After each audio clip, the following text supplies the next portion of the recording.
정통 신학으로 신앙을 바르게 안내하는 신학개론 대강좌 시즌 4 제2차 바티칸 공의에 대해서 말씀을 드리는데, 오늘은 전례 헌장 구조와 내용에 대해서 이어서 80강으로 말씀드리겠습니다. 전례 헌장 구조와 내용에 대해서 지난 시간에 이제 시작을 했는데요. 전례 헌장은 모두 7장으로 되어 있습니다.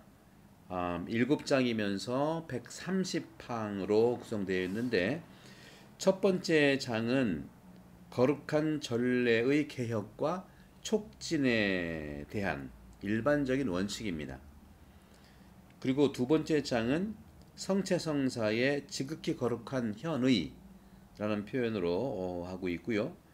그리고 3장은 그 밖에 성사라든가 또 준성사에 대해서 말씀하고 있고, 그 다음에 4장은 사제수도자가 기도하고 있는 성무일도에 대한 내용으로 이루어져 있고요. 제5장은 우리가 1년 동안 전례를 하는 데 있어서 달력이 되는 거죠. 전례 달력인데 이제 전문 용어로 전례 준연이라고 합니다. 이 전례 준연에 대한 것을 이야기하고 있고, 제6장은 성음악에 대해서 말하고 있어요. 특히 우리 본당에도 성가대원들이 많이 있지 않습니까? 우리 청년들의 깐타빌레 아미쿠스에 속해 있죠. 그리고 샘기도회도 있고요. 그리고 우리 본당 어르신들 중에서도 이제 8시 밤미사에 하는 상투스 성가대가 있고, 10시 밤미사 담당하고 있는 글로리아 성가대가 있고, 그리고 매달 마지막 그 목요일 날, 네 번째 목요일 날 저녁 미사 때 담당하고 있는 성령 쇄신 봉사회에서 주최하는 기도회, 성령 기도의 그 미사를 하고 있는 담당들이 있죠. 이런 모든 분들은 특별히 이 6장에 대해서는 자세히 말씀드릴 테니까 참고하셔서 여러분들의 음악 봉사 기도 활동에 도움이 되길 바랍니다. 제7장은 미술과 전례 제구 및 제의에 대한 것들이죠.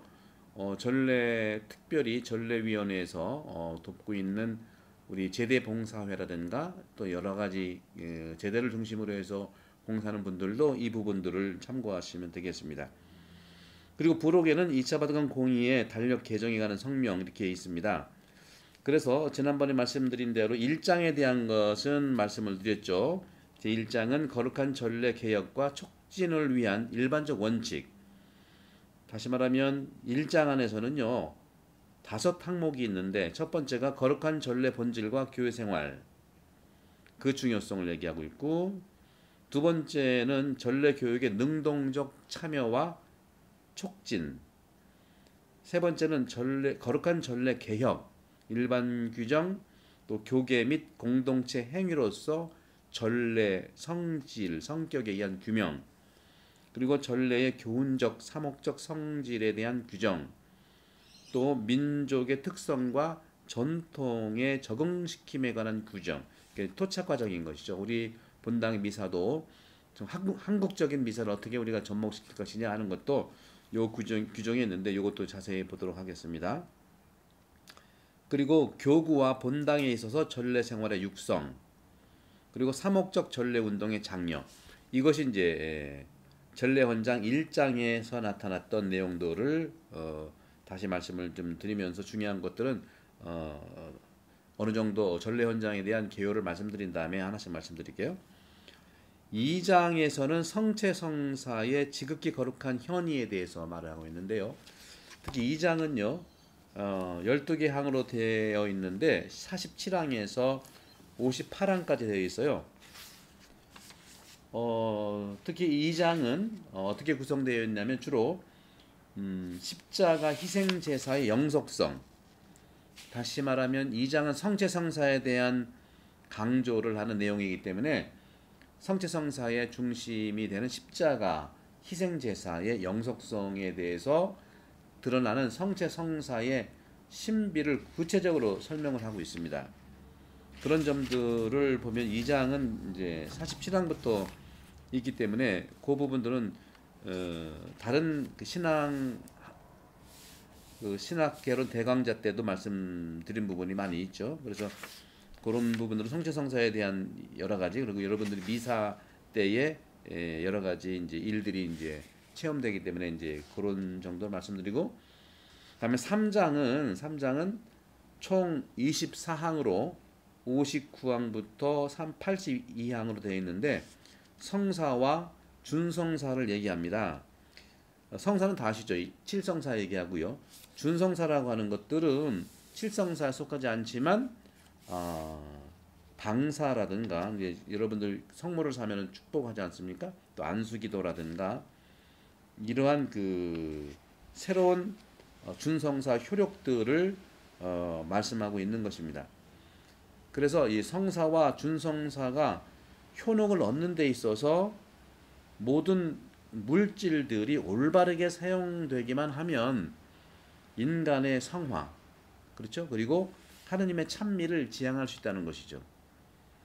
따라서 그런 부분들에서 성사와 준성사들을 수유하는 데 있어서 모국어 사용, 당연히 이제 저 한국말을 하기 때문에 당연한 것이고요.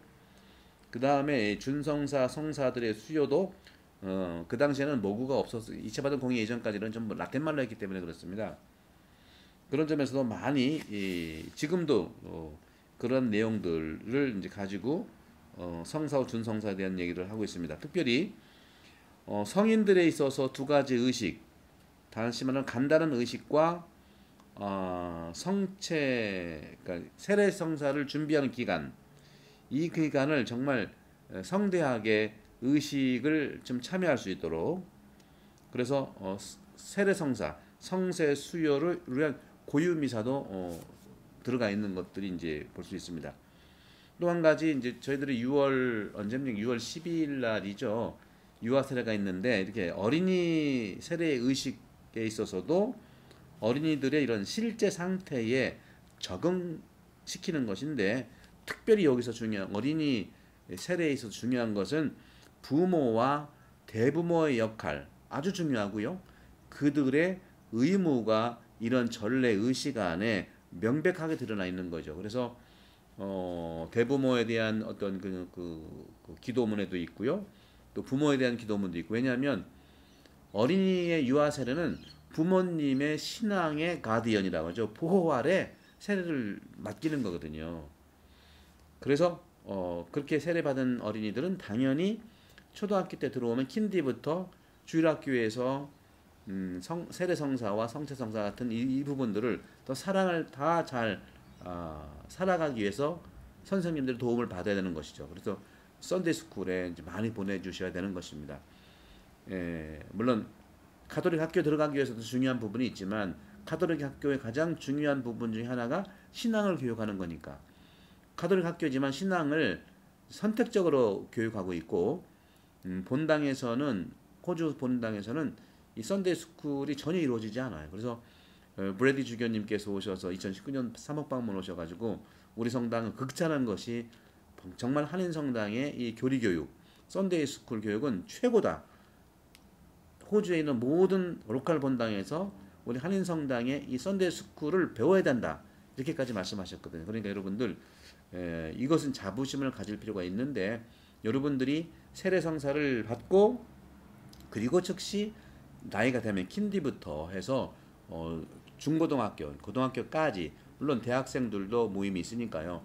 오셔 썬데이 스쿨의 그러한 참여에 지금 말씀을 드리고 싶습니다. 이런 여러 가지, 따라서 어린이 세례에 있어서 여러 가지 생략될 수 있는 예절, 옛날에는 보례라고 했죠. 보충하는 것들, 이런 예식도 새롭게 마련됐고, 지금은 완벽하게 어린이 세례가요, 성인 세례와 같은 똑같은 과정을 빠지지 않고 하고 있기 때문에 유효한 세례를 받고 있는 것입니다. 이런 여러 가지 부분들, 그리고 견진성사도 저희 본당에 올해 있을 텐데 지금 확정이 되지 않고 기다리고 있는 중인데요. 견진성사도 그런 점에서는 그리스도교 입문성사에 대단히 중요한 절차와 밀접하게 연결되어 있다는 것을 말씀을 드리고 싶고요. 바로 견진성사야말로 세례성사의 완성이에요. 모든 분들은, 세례받은 사람들은 견진성사를 받아야 되는 그러한 특권이 있는 것입니다. 고해성사 같은 경우에도 고백성사의 예절과 경문도 바로 이 성사의 본질과 효과를 뚜렷하게 표현하도록 정말 잘 이렇게 이미 그렇게 하는 걸 지금 여러분들이 고해성사를 보고 있는 것입니다. 옛날에는 종부성사 했는데 이 종부라는 말은 적절한 표현이 아닙니다.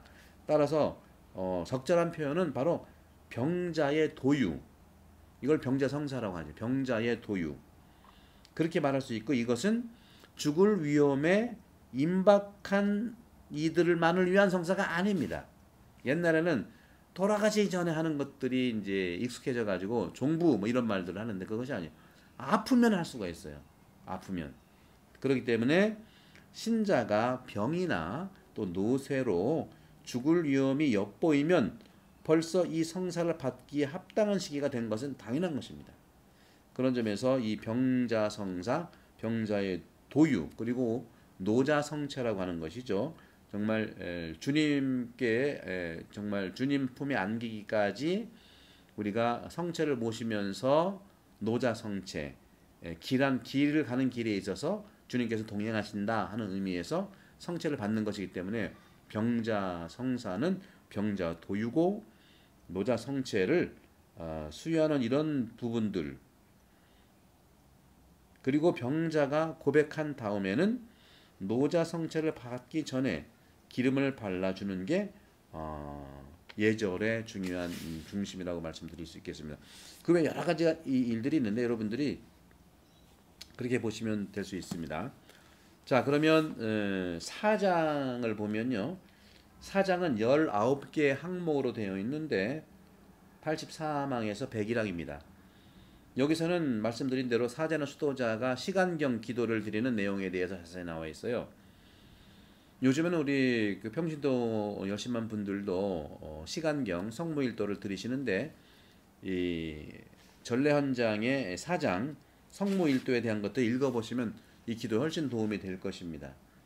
특히 이 시간 전례의 본질이라든가 구성 요소, 거행 방법, 여기에 대한 구체적인 설명과 개정 규범을 설명하고 있어요.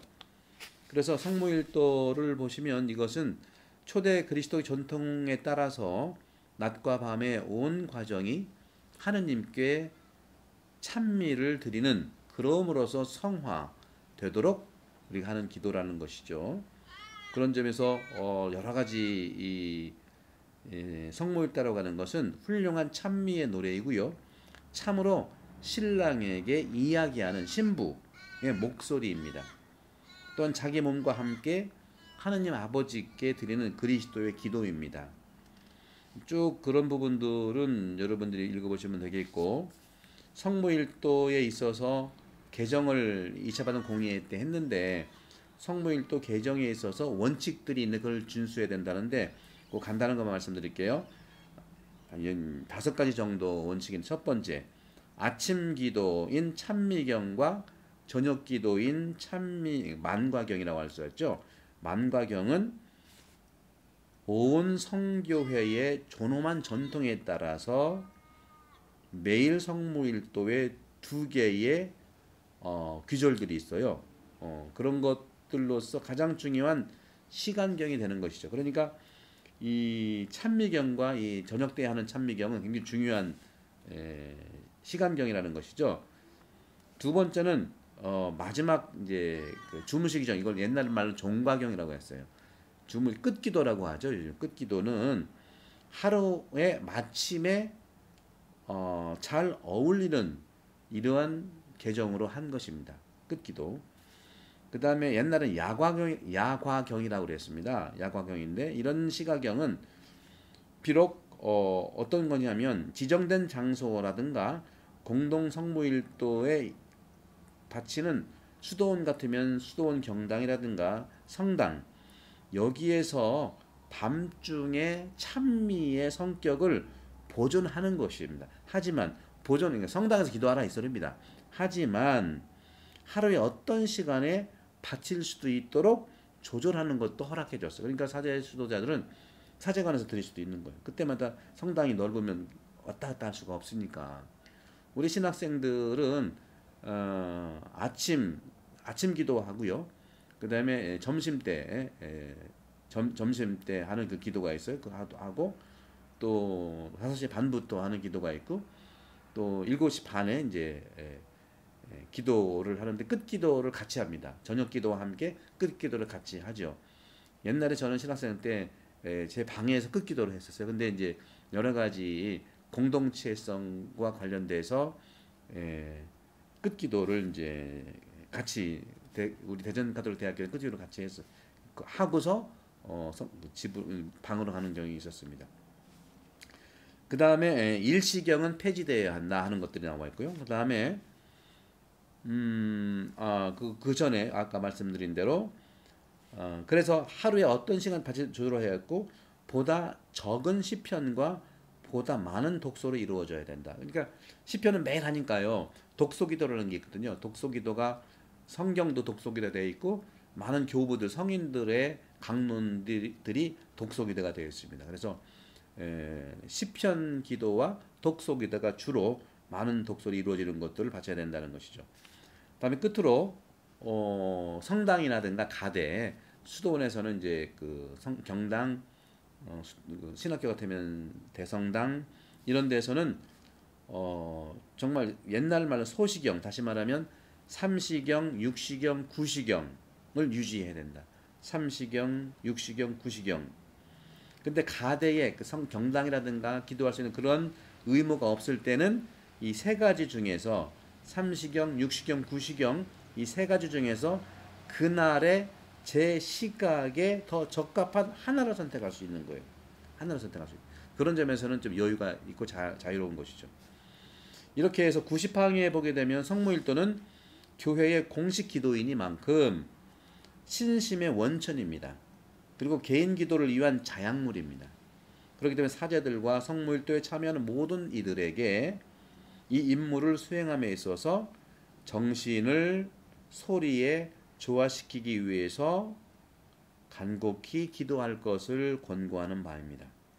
잘 수행하기 위해서는 전례와 성경, 특히 시편에 대한 풍부한 지식을 습득해야 됩니다.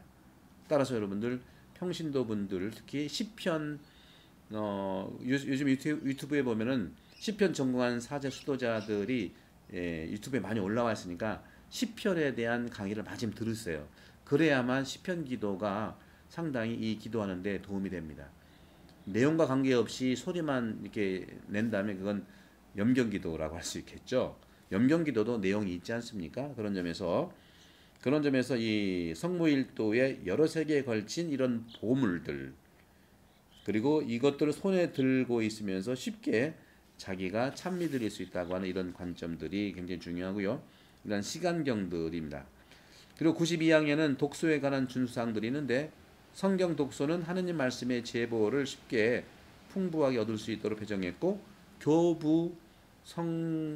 그다음에 성서학자, 교회 저술가들, 영성가들이죠. 영성가들, 교회 저술가들의 저서에서 발췌하는 이런 독서도 더욱 신중히 선택돼서 이렇게 하는 기도가 되겠습니다. 또 성인들의 순환사와 행적도 진실성에 맞춰서 기록되어 있는 것이고요. 그 다음에 성시간. 성시간은 정말 성시라고 하죠. 성시간은 필요합니다. 하지만 본래의 형태로 복구를 시키고 이러한 그 성화적인 신화적인 성격을 가졌기 때문에 그리스도교의 신심에 덜 적합한 것은 제거를 했고요. 또 변경을 했고 또 합당할수록 이 성시간 이것들의 보물들을 우리는 이제 하는 거죠. 우리 본당도 성시간을 올해부터 하지 않습니까? 순교자들과 함께하는 성시간 매달 6월 첫째 목요일 7시 반미사 후에 하지 않습니까?